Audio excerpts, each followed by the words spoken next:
Speak with authority. How to think fast and command any conversation, published by the Growth Mind Audiobook. Introduction. Most of us have had the same frustrating experience. A conversation ends, you walk away, and suddenly you know exactly what you should have said. The better answer appears. The clearer explanation comes to mind. You think of the question you should have asked, or the point you should have made, but the moment is gone. It is easy to assume that this happens because you are not confident enough, not intelligent enough, or simply not good at communicating. But that is usually not the real problem. The real problem is what happens to your thinking when the pressure arrives. When someone puts you on the spot, challenges your opinion, interrupts you, or expects an immediate answer, your attention can shift away from the conversation and toward yourself. You start wondering how you sound. You worry about making a mistake. You begin searching for the perfect words. And while you are doing all of that, the conversation keeps moving. This audiobook is about changing that pattern. Not by teaching you to become someone you are not by giving you a collection of clever lines to memorize, and not by promising that you will suddenly become the most confident person in every room. Instead, you will learn how to work with your mind when real conversations become difficult. You will learn how to gather your thoughts when they feel scattered, how to find the main point instead of getting buried in details, how to pause without feeling awkward, how to answer a question when you need a moment to think, how to disagree without becoming defensive, how to speak up without feeling the need to prove yourself, and perhaps most importantly, you will learn how to stay in the conversation. Because authority is not about always being right. It is not about having the quickest comeback. It is not about speaking more than everyone else. Sometimes authority looks like saying, "I need a moment to think about that." Sometimes it means admitting, "I don't know." Sometimes it means calmly saying, "I disagree." And sometimes it simply means refusing to let nervousness make the decision for you. The goal is not to eliminate every awkward moment or guarantee that you will always know what to say. No one communicates perfectly all the time. Even experienced speakers lose their train of thought, stumble over words, or think of a better response later. The difference is that they keep going, they recover, they clarify, they try again. That is the skill we are going to build. So as you move through this audiobook, do not just listen for information. Pay attention to yourself. Notice where you hesitate. Notice when you rush. Notice how often you soften an opinion you actually believe, or explain something 3 times because you are afraid the first explanation was not enough. Then start making small changes. Take the pause, say the point, ask the question, hold your position. Listen before reacting, and when the next difficult conversation arrives, do not aim to perform perfectly. Aim to be present, think clearly, and speak honestly, because speaking with authority is not about becoming a different person. It is about becoming more capable of being yourself when the pressure is on. Chapter 1. Break the freeze and put your first thought into words. There is a strange moment that happens in many conversations. Someone asks you a question, and you know you have an answer somewhere inside your mind. You understand the subject, you have opinions, you may even have talked about it before. Yet, when the attention suddenly turns toward you, your thoughts seem to scatter. You hesitate. You start editing your answer before you have even spoken it. You wonder whether your words will sound intelligent enough, whether someone will disagree, or whether you will say something that you later regret. A few seconds pass, and the conversation moves on. Then, almost immediately, your mind produces the answer you wanted. The words were there all along. You simply could not reach them when you needed them. This experience can be frustrating, but it does not necessarily mean you are bad at communication. Often, the problem is not a lack of knowledge. It is the habit of trying to judge yourself and communicate at the same time. While speaking, you are listening to the other person, monitoring your voice, predicting their reaction, checking your grammar, and searching for a better sentence. Your attention becomes divided. Instead of having one job, communicate your thought, you give your mind 5 different jobs at once. The first step towards speaking with authority is to stop demanding perfection from yourself in real time. Think about how you speak with someone you genuinely trust. You probably do not rehearse every sentence before saying it. You do not analyze every word while it leaves your mouth. You simply express yourself. You may pause, correct yourself, or change direction, but you keep the conversation moving. That natural freedom is what you need to develop in more demanding situations. This does not mean speaking carelessly. It means allowing yourself to begin. When someone asks for your opinion, give yourself permission to offer a simple first sentence. You do not have to deliver the entire argument immediately. Start with what you know. Say, I think the main issue is, or my view is, or the way I see it. These openings are not magic phrases. Their value is that they help you cross the gap between having a thought and expressing it. Once you begin speaking, your thinking often becomes clearer. This is an important idea to understand. Many people assume they must finish thinking before they start talking. But in ordinary conversation, thinking and speaking often happen together.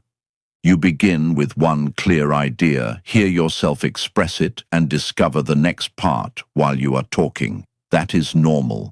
You are not failing because your complete answer did not appear in your mind as a perfectly organized paragraph. Give your thoughts room to develop. The next time you are asked a question, resist the urge to immediately search for the most impressive response. Instead, identify the most useful thing you can say first. If you need a moment, take it.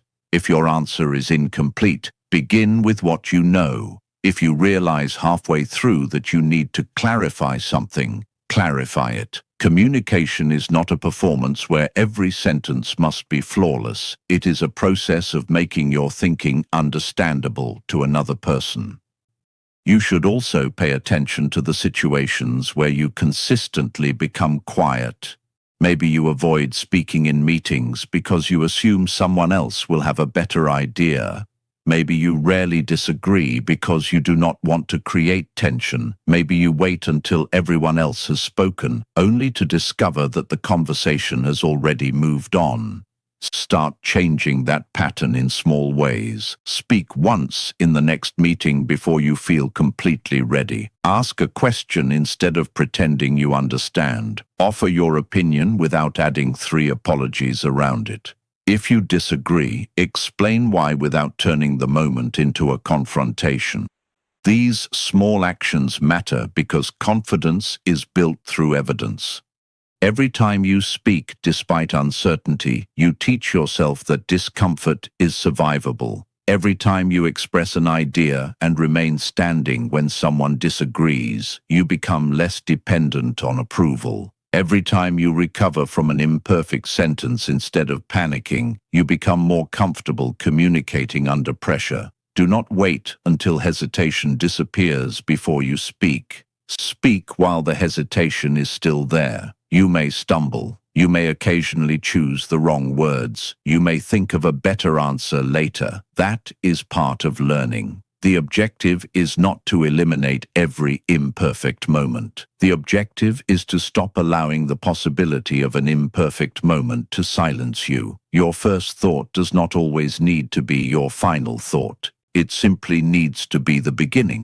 So the next time the conversation turns toward you, do not disappear into your own head. Take a breath, find the clearest point available to you, put it into words, then keep going. That is how you begin to break the freeze, and that is how you begin to trust your voice.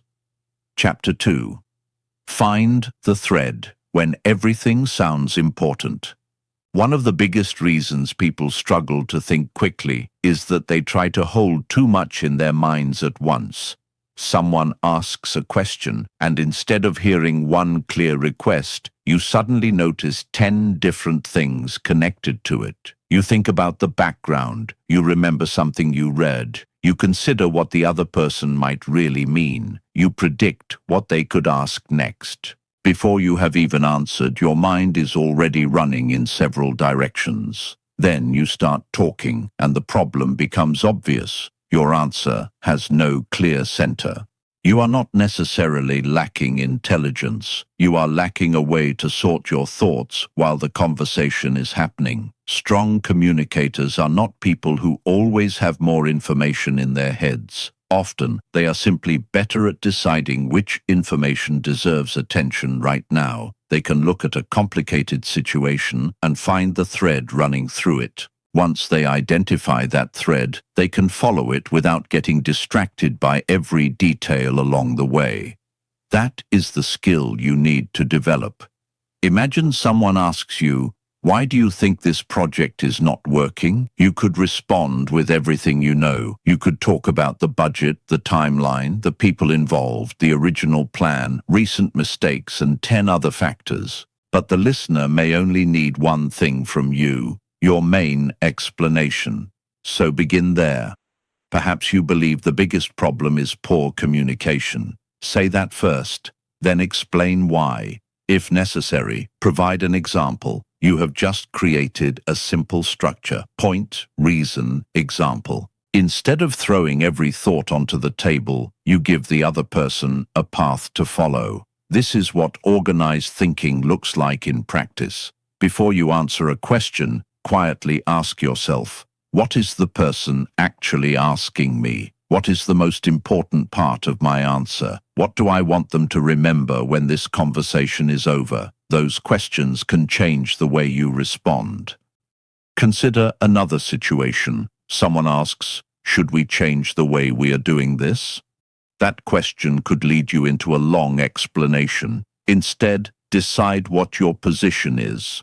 Maybe your answer is yes, but only after one specific problem is fixed. You can say, "Yes, but I would change the process rather than the entire plan." Now your position is clear. You have given the conversation a direction. The details can follow. The key is to stop treating every thought as equally important. Some information is central, some is supportive, some is interesting but irrelevant. If you cannot tell the difference, your listener will have difficulty telling the difference too. One practical exercise is to practice reducing complicated ideas to a single sentence. Take something you know well and explain it as if you had only 10 seconds. Do not try to include everything. Find the heart of the idea. Then, if someone wants more, expand from there. You can also practice summarizing conversations after they happen. Ask yourself, what was the real issue? What was the other person trying to accomplish? What was my main point? Where did I lose focus? This simple reflection trains your mind to recognize structure. Another useful habit is to separate the question from the emotions surrounding it. Someone may ask you a question with frustration in their voice. Someone else may challenge you aggressively. The emotional tone can become distracting, but beneath it there is usually a practical question that still needs an answer. Learn to hear that question. If someone says, "Why do you always make this more complicated than it needs to be?" you could become defensive and argue about the word always. Or you could identify the useful part. They believe the process is too complicated. Now you can address the actual concern. This is where clear thinking becomes a form of emotional discipline. You do not have to respond to every part of what someone says. You can choose the part that matters. The more you practice this, the faster your mind becomes at finding the central thread. You will begin to notice that complicated conversations are often made up of a few simple questions hiding beneath layers of information and emotion. Your job is not to answer everything. Your job is to find what matters most, make that clear, and build from there. When you can do that, you stop sounding scattered even when the subject is complicated. You become easier to follow because your thinking has direction, and when people can follow your thinking, they are far more likely to trust what you have to say. So the next time your mind fills with too many thoughts, do not try to say them all. Stop, find the thread, follow it, then speak. Chapter 3. Buy yourself time without looking uncertain. There is a particular kind of pressure that appears when someone expects an immediate answer. You can feel it in the seconds after a question is asked. The other person is waiting. You know they are waiting. Suddenly, even a short silence feels much longer than it really is. So you rush. You start talking before you have decided what you actually want to say. You repeat yourself. You use filler words. You begin one explanation, abandon it halfway through, and jump into another. By the time you reach the end of your answer, you realize that you have spoken for a minute without clearly answering the question. The problem was not that you needed more confidence. You needed more time. The ability to create a small amount of thinking space is one of the most practical communication skills you can develop. You do not need 30 seconds of silence. Often, you only need 2 or 3. That brief pause can be the difference between reacting automatically and responding deliberately.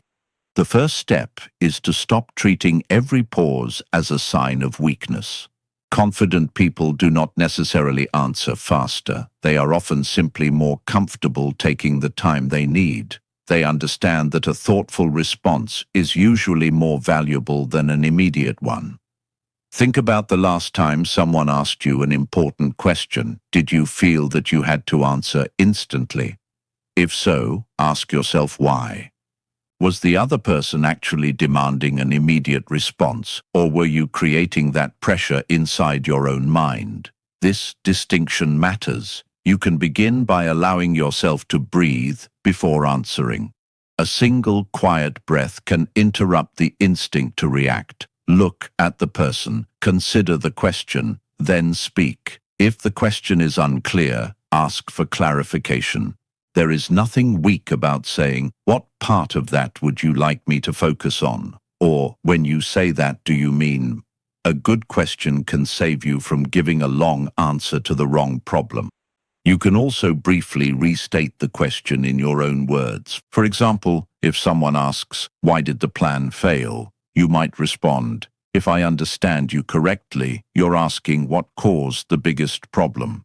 That sentence does 2 things. It confirms that you understand the question, and it gives your mind another moment to organize the answer. This is not a trick. It is good communication. The important thing is to use these techniques honestly. Do not create unnecessary pauses simply to appear powerful. Do not speak slowly because you think authority requires a certain performance. The goal is not to imitate someone else's confidence. The goal is to give your own thinking enough room to work. Silence also becomes valuable when emotions are high. Imagine someone makes a sharp comment during an argument. Your first instinct may be to defend yourself immediately, but if you respond at the exact moment your emotions rise, you may say something you do not mean. A pause gives you the opportunity to choose your response instead of allowing your first emotion to choose it for you. Sometimes the strongest response is not the quickest one. This becomes especially important when someone tries to pressure you into an immediate decision. You are not obligated to provide certainty simply because someone else is impatient. You can say, "I want to think about that before I answer." You can say, "Let me consider the options." You can say, "I don't have enough information to give you a good answer yet." These statements do not automatically weaken your authority. In many situations, they strengthen it because they show that you value accuracy more than performance.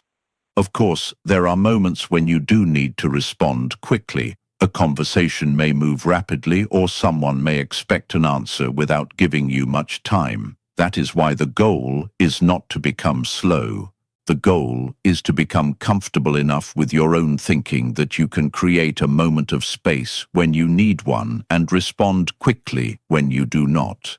Start practicing in ordinary conversations. Before answering a simple question, take one natural breath. When someone asks something unclear, ask them to explain. When you feel yourself becoming defensive, wait before responding. When you are unsure, say so without embarrassment. Over time, these small habits change your relationship with silence. You stop seeing it as an empty space that must be filled. You begin seeing it as room to think, and once you become comfortable with that room, you will discover something important. You do not need to control every second of a conversation to have control over yourself. You only need enough space to choose your next words. Take that space, use it well, then speak. Chapter 4. Lead with the point and make people follow your thinking. A good idea can lose its power simply because it takes too long to arrive. You may have noticed this in conversations. Someone asks a straightforward question, and instead of answering it directly, you begin with background information. Then you explain how you reached your conclusion. Then you add another detail because you are worried the first explanation was not enough. By the time you finally reach your main point, the other person is no longer sure what you were trying to say. The problem is not always what you think. Sometimes it is the order in which you present it. Clear communication gives people a path to follow. When they understand your main point early, everything that comes afterward becomes easier to process. They know what they are listening for. They can connect your reasons and examples to the conclusion you have already established. That is why one of the simplest ways to strengthen your communication is to lead with the point. Imagine your manager asks, "Do you think we should move forward with this proposal?" Instead of beginning with a long explanation about the meetings you attended, the research you reviewed, and the conversations you had, start with your answer. "Yes, I think we should move forward, but I would change 2 parts of the proposal first." Now the listener knows exactly where you stand. You can explain the 2 changes, give your reasoning, and provide evidence. Your message has direction from the beginning. This approach does not mean every conversation needs to sound like a formal presentation. You do not need to turn ordinary discussions into rigid formulas. The principle is simply this: when the main point matters, do not hide it. Think of your message as a house. The main point is the entrance. Your reasons, examples, and details are the rooms inside. If someone cannot find the entrance, they will struggle to understand the structure. A useful habit is to ask yourself one question before speaking. If the other person remembers only one thing from what I say, what should it be? That question forces you to choose, and choosing is essential. When everything sounds equally important, nothing stands out. Strong communicators understand that every detail does not deserve the same amount of attention. They know when to emphasize the central idea and when to leave secondary information in the background. You can practice this skill anywhere. Take a news story, a book chapter, or something that happened during your day and explain it in 1 sentence. Then explain why you believe that sentence captures the main idea. This exercise teaches your mind to identify the center of a message before getting lost in its edges. You can also use a simple structure: point, reason, support. First, tell people what you think. Then, explain why. Finally, add an example, fact, or experience that makes your reasoning easier to understand. For instance, instead of saying, "There are a lot of reasons I think we should reconsider the plan, and I've been thinking about it for a while because some things have changed recently," you might say, "I think we should reconsider the plan because the original assumptions have changed. The latest numbers show that our timeline is no longer realistic." The second version is not necessarily smarter, it is simply easier to follow. That distinction matters. Authority does not come from making people work hard to understand you. It comes from doing the thinking before you speak, and then making that thinking accessible to others. Of course, there will be situations where context must come first. Some stories need background, some decisions require detailed explanations. The goal is not to eliminate context. It is to make sure context serves the message rather than burying it. So before your next important conversation, decide what you are actually trying to communicate. Find the point, say it clearly, then give people a reason to believe it. When your thinking has a clear structure, your words become easier to trust, easier to remember, and much harder to misunderstand. Chapter 5. Make your delivery match your conviction. You can have a strong idea and still make it sound uncertain. Sometimes the problem is not your words, it is what happens around them. You speak too quickly because you are nervous. Your voice becomes quieter at the end of a sentence. You add a nervous laugh after making a serious point. You say, "I might be wrong, but," before offering an opinion you actually believe. None of these habits automatically make you a poor communicator, but repeated often enough, they can create a gap between what you mean and how your message is received. Your delivery should support your message. That does not mean you need to develop a dramatic voice or imitate a professional speaker. In fact, trying too hard to sound authoritative can make you appear unnatural. Real confidence is usually less noticeable. It sounds like someone who is comfortable with their own words. Start with your pace. When people feel pressure, they often speed up without realizing it. Their thoughts are moving quickly, so their speech follows. The listener, however, has to process the words at a normal human pace. If you rush through every sentence, important points can lose their impact. You do not need to speak slowly all the time. Instead, learn to adjust your speed. Move naturally through ordinary information, then slow down slightly when you reach something that deserves attention. Give important ideas enough space to land. Your pauses matter too. A pause before an important point can create emphasis. A pause after a meaningful statement can give the listener time to absorb it. Even a brief moment of silence can make your communication feel more deliberate. Then consider your volume. Speaking louder does not automatically make you sound confident. Sometimes it creates tension. Speaking too quietly, however, can force people to work harder to hear you.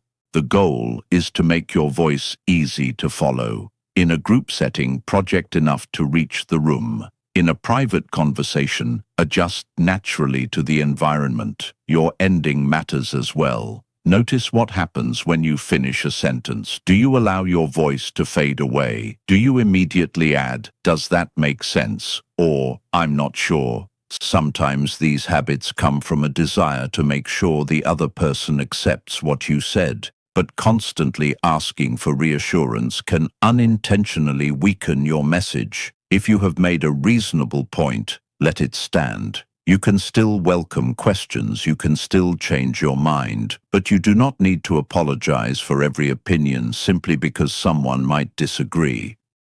One of the best ways to improve your delivery is to record yourself. This may feel uncomfortable at first. Most people are surprised by their own voice when they hear it played back. Resist the urge to judge yourself harshly. Instead, listen for patterns. Are you speaking too quickly? Do you use the same filler words repeatedly? Do you become quieter when discussing something important? Do you sound different when speaking to someone you consider more powerful than yourself? These observations can reveal more than generic communication advice ever could. Choose one habit at a time. Do not try to completely reinvent the way you speak overnight. If you rush, practice slowing down by 10%. If you mumble, focus on finishing each sentence clearly. If you constantly soften your opinions, practice stating one reasonable belief without immediately taking it back. Small adjustments become noticeable when repeated consistently. Most importantly, remember that authority is not the same as aggression.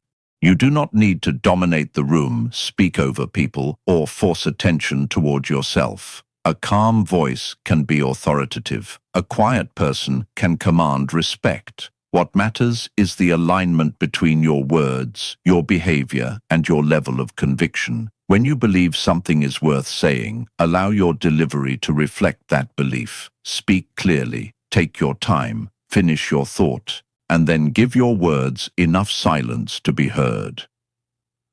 Chapter 6. Stay useful when you don't have the answer. One of the fastest ways to lose confidence in a conversation is to believe you must always have an immediate answer. Someone asks a question you did not expect. You are challenged on a subject you know only partially. A colleague asks for your opinion before you have had time to consider the situation. Suddenly, you feel pressure to produce something intelligent, so you guess. You talk around the question, you make a vague statement and hope the conversation moves on. But there is another option. You can admit that you do not know. This may sound simple, but for many people, it is surprisingly difficult. We often confuse authority with certainty. We assume that confident people always know what to say. In reality, people who communicate well understand the limits of their knowledge. They do not need to pretend. Saying "I don't know" is not automatically a weakness. Saying it carelessly and stopping there may not be helpful, but acknowledging uncertainty while remaining engaged can actually increase your credibility.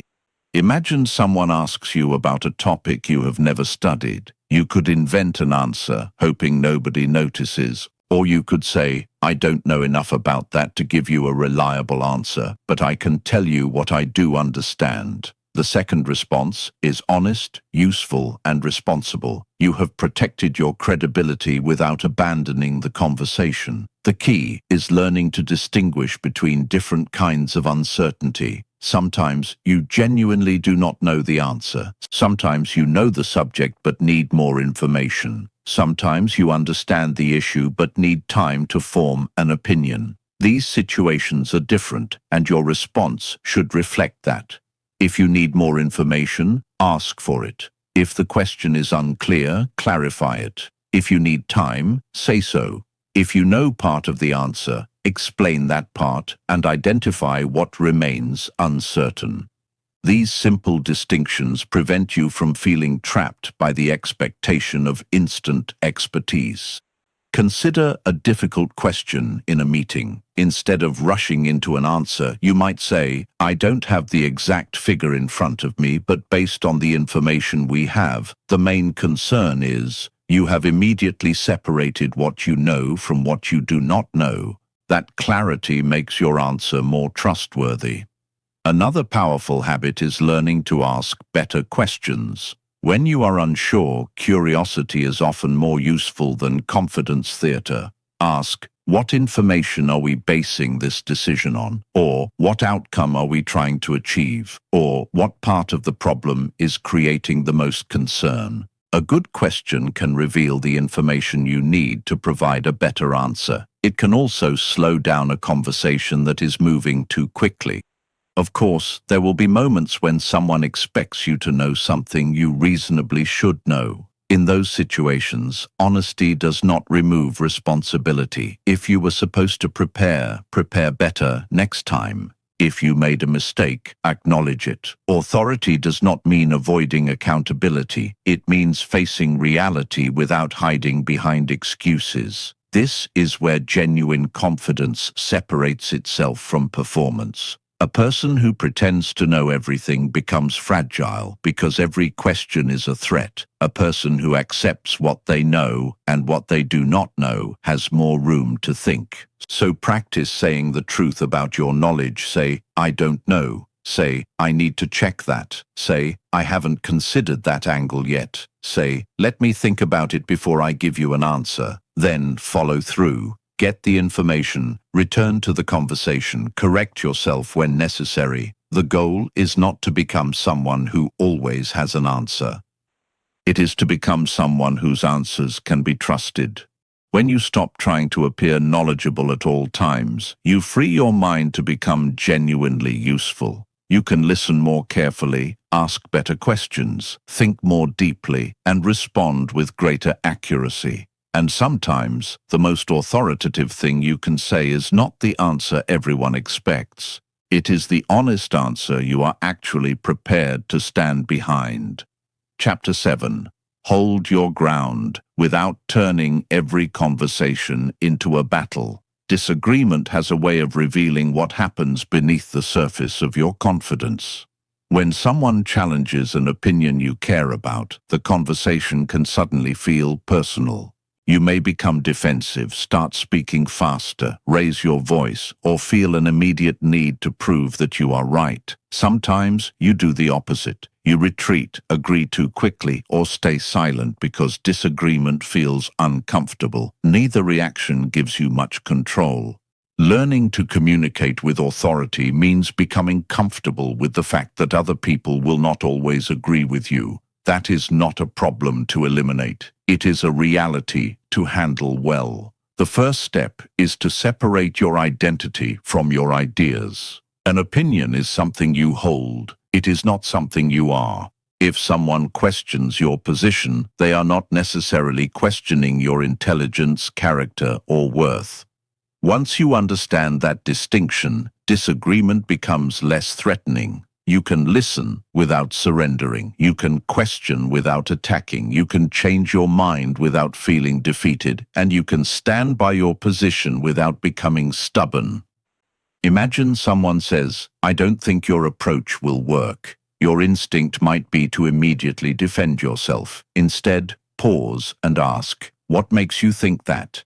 That simple question changes the direction of the conversation. You are no longer reacting to a challenge. You are gathering information. Perhaps the other person has noticed something you missed.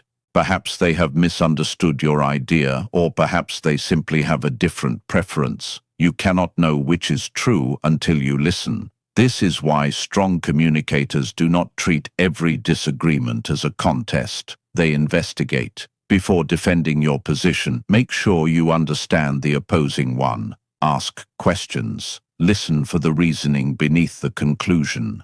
Sometimes you will discover that you agree on the goal but disagree about how to reach it. That is a much easier problem to solve. You can also acknowledge a valid point without abandoning your own.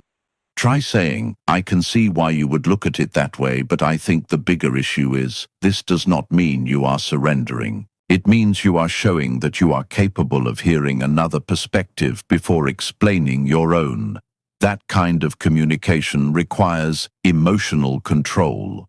When someone becomes dismissive or aggressive, your first impulse may be to match their energy. Resist it. Raising your voice rarely makes your reasoning stronger. A sharper tone does not automatically make your argument more convincing. In many cases, staying calm gives your words more weight because you demonstrate that you are not dependent on emotional intensity to support your position. There is also a difference between standing your ground and refusing to learn. If someone provides new evidence that genuinely changes your understanding, changing your mind is not weakness. It is intellectual honesty. The strongest position is not the one you defend forever. It is the one you are willing to revise when reality gives you a reason to do so. At the same time, you should not abandon a reasonable belief simply because someone disagrees with you. You are allowed to say, "I understand your perspective, but I still see it differently." You are allowed to say, "I have considered that, and I remain convinced." You are allowed to end an unproductive argument rather than spending your energy trying to convince someone who has already stopped listening. The goal is not to win every disagreement. The goal is to remain yourself while disagreement is happening. The next time someone challenges your opinion, try a different approach. Do not rush to defend. Do not immediately retreat. Listen. Ask one thoughtful question. Identify the strongest part of their argument. Then explain your position clearly. If you are wrong, admit it. If you are right, stay calm. If neither of you can agree, accept that too. Authority is not demonstrated by forcing agreement. It is demonstrated by having enough confidence to hear another person's perspective without losing your own. Chapter 8. Refuse to be pulled into someone else's emotional game. Some conversations become difficult long before anyone says anything truly important. The real problem is often the emotional atmosphere. Someone interrupts you repeatedly. A person raises their voice. Another dismisses your point with a sarcastic comment. Someone changes the subject whenever you get close to an uncomfortable issue. Before you realize what is happening, you are no longer discussing the original problem. You are reacting to the other person's behavior. This is where many people lose control, not because they lack intelligence, but because they allow someone else's emotional state to determine their own. If the other person becomes angry, they become angry. If the other person becomes defensive, they become defensive. If the other person starts speaking louder, they feel compelled to speak louder too. The conversation gradually turns into a competition over emotion rather than an attempt to solve anything. You do not have to participate in that competition. The first skill is learning to notice when the conversation is being redirected. Ask yourself, are we still discussing the original issue, or have we moved into a completely different argument? That simple question can help you recognize when a conversation has become unproductive. Suppose you raise a concern at work and the other person responds, "Well, you made mistakes last month too." You could immediately defend yourself and begin discussing every mistake you have ever made. Now you are trapped in a new argument. Instead, calmly bring the conversation back.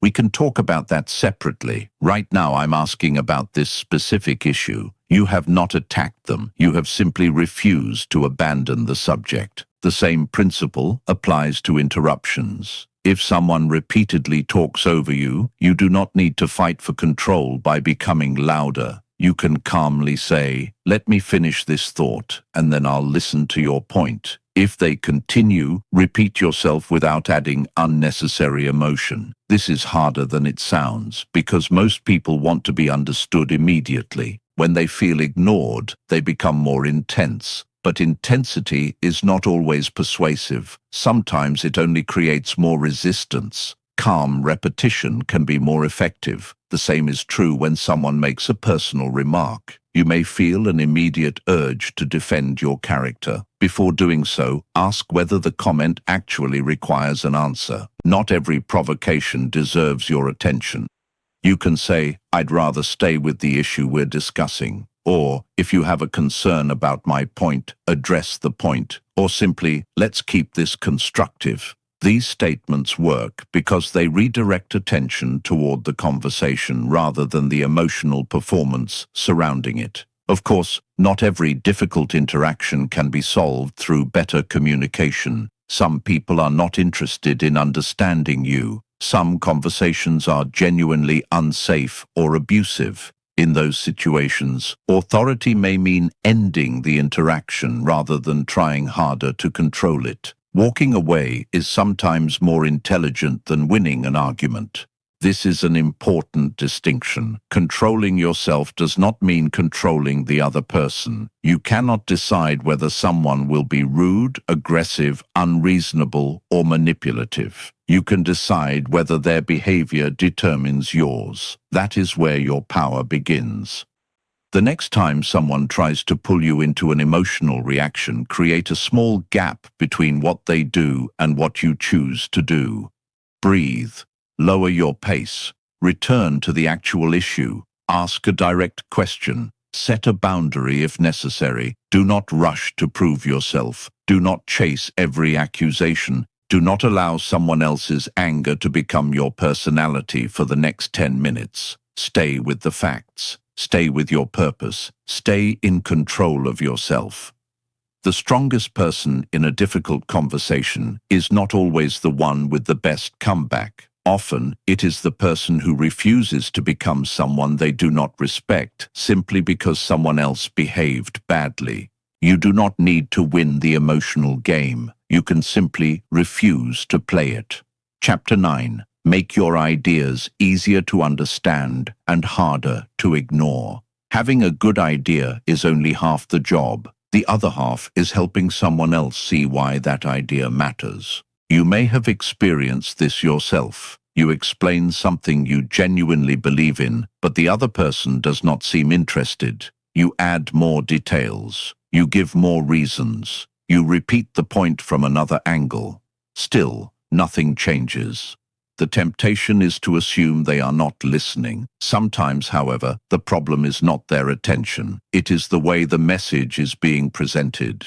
People rarely care about an idea simply because you care about it. They care when they can understand how it connects to something that matters to them. That could be saving time, avoiding a problem, improving a result, reducing uncertainty, or achieving something they already want. This is where communication becomes influence. Influence does not begin with trying to control another person. It begins with understanding them. Before presenting an idea, ask yourself, what does this person actually care about? What problem are they trying to solve? What might make them hesitate? What information would help them make a better decision? These questions change the way you communicate. Imagine you are trying to convince a colleague to adopt a new system. You could spend 10 minutes describing every feature it has. But if their main concern is learning how to use it, those features may not persuade them at all. You would be better served by explaining how simple the transition will be, what support is available, and how much time the new system could save once they become familiar with it. The idea has not changed. The framing has.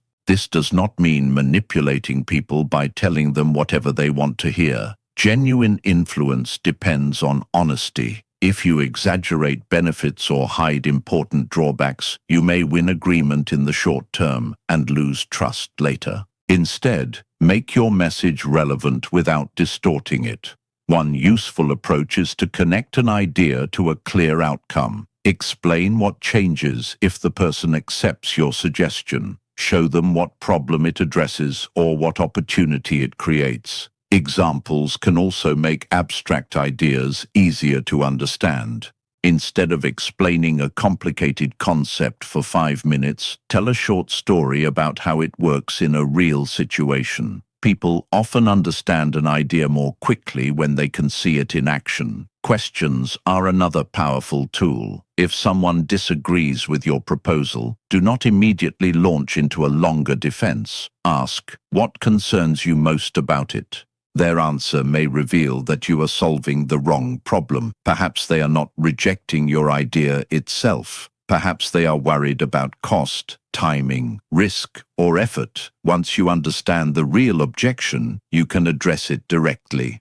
This is why effective persuasion is often more about listening than speaking. You should also learn to accept that not everyone will agree with you. A clear explanation does not guarantee agreement. Your responsibility is to communicate your reasoning honestly and give the other person enough information to evaluate it. You cannot force someone to care about what you care about. Sometimes the best outcome is not immediate agreement. It is better understanding. When people feel that you have considered their perspective rather than simply trying to overpower it, they are more likely to listen.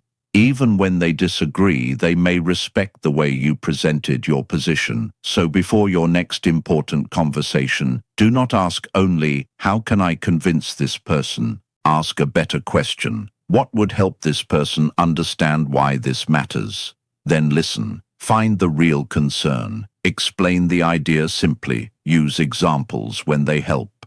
Connect your message to a meaningful outcome and give the other person room to think. The strongest communicators are not the ones who force everyone to agree with them. They are the ones who can take a complicated thought, understand what matters to the person in front of them, and make the idea clear enough to deserve serious consideration. That is how you become influential without becoming manipulative. You do not push harder, you communicate better. Chapter 10. Become the person who stays present when pressure rises. Authority is not built during one impressive conversation. It is built quietly through hundreds of ordinary moments that most people never notice. It is built when you speak up in a meeting instead of waiting for someone else to say what you were thinking. It is built when you ask a difficult question rather than pretending you understand. It is built when you admit a mistake without becoming defensive, express an unpopular opinion without attacking anyone, and remain calm when someone tries to push you into an emotional reaction. These moments may seem small, they are not. Every conversation gives you another opportunity to practice becoming the kind of communicator you want to be. By now, you have learned that speaking with authority is not one isolated skill. It is a collection of habits working together. You learn to move through hesitation instead of allowing it to silence you. You learn to find the central idea when your mind becomes crowded with information. You learn to pause before reacting, lead with your point, speak with greater control, admit when you do not know, disagree without turning everything into a personal battle, and stay steady when someone else becomes emotional. But knowing these principles is not enough. You have to use them. The real test begins when the audiobook ends and life returns to normal. The next meeting, the next difficult conversation, the next unexpected question, that is where your progress becomes visible. Start by choosing one behavior to practice at a time. In your next conversation, focus on speaking more slowly. In another, practice stating your main point before giving the background. When someone challenges you, listen completely before responding. When you feel pressured to answer immediately, give yourself permission to pause. Do not try to transform everything at once. Small improvements become powerful when they are repeated.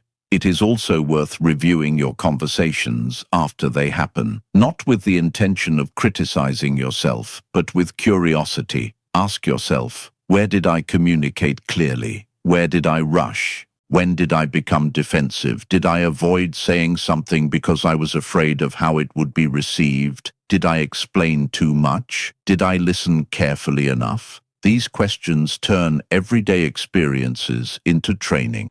You can even keep a simple record of recurring situations. Perhaps you struggle when speaking to senior people. Maybe you become quiet in groups. Maybe disagreement makes you uncomfortable. Maybe you tend to talk too much when you feel uncertain. Once you identify a pattern, you can work on it deliberately. This is how communication changes, not through motivation alone, but through awareness followed by repetition. And remember, authority does not mean you will never feel nervous again.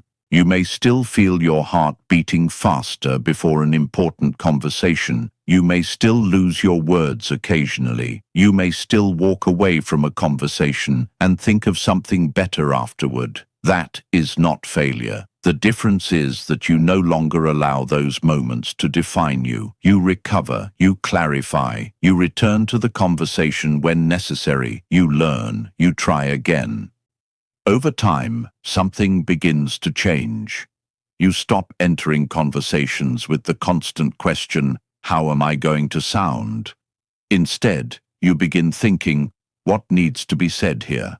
Your attention moves away from performing and toward communicating. That is a major shift. The goal was never to become the person who wins every conversation. It was to become the person who does not disappear when the conversation becomes difficult, someone who can listen without losing themselves, someone who can speak without needing everyone to approve, someone who can admit uncertainty without feeling ashamed, someone who can hold a position without becoming closed-minded, someone who can change their mind without feeling defeated.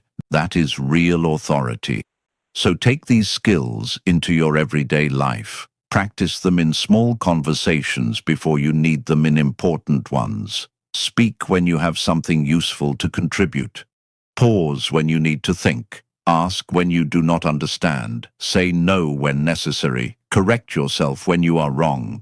Do not wait for a perfect moment to become a confident communicator. Build the habit now, because eventually pressure will rise again. Someone will challenge you, a room will turn toward you, an unexpected question will arrive, and when it does, you will not need to become someone else. You will simply need to stay present, think clearly, and speak. Conclusion.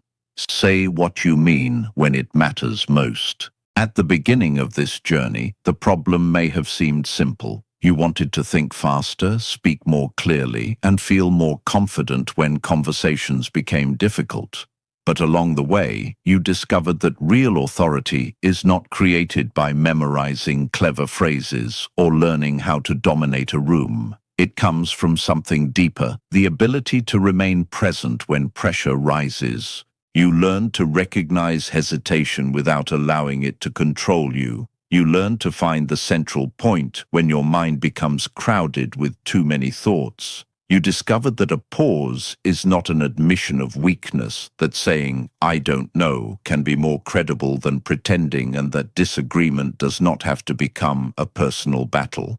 You also learned that communication is not simply about speaking. It is about listening. It is about understanding what matters. It is about choosing your words carefully enough that another person can follow your thinking.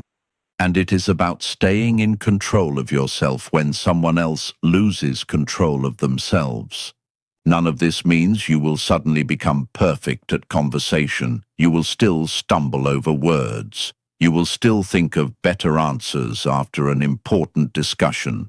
There will be moments when you speak too quickly, explain too much, or remain silent when you wish you had spoken. That is part of being human. The goal is not to eliminate every mistake.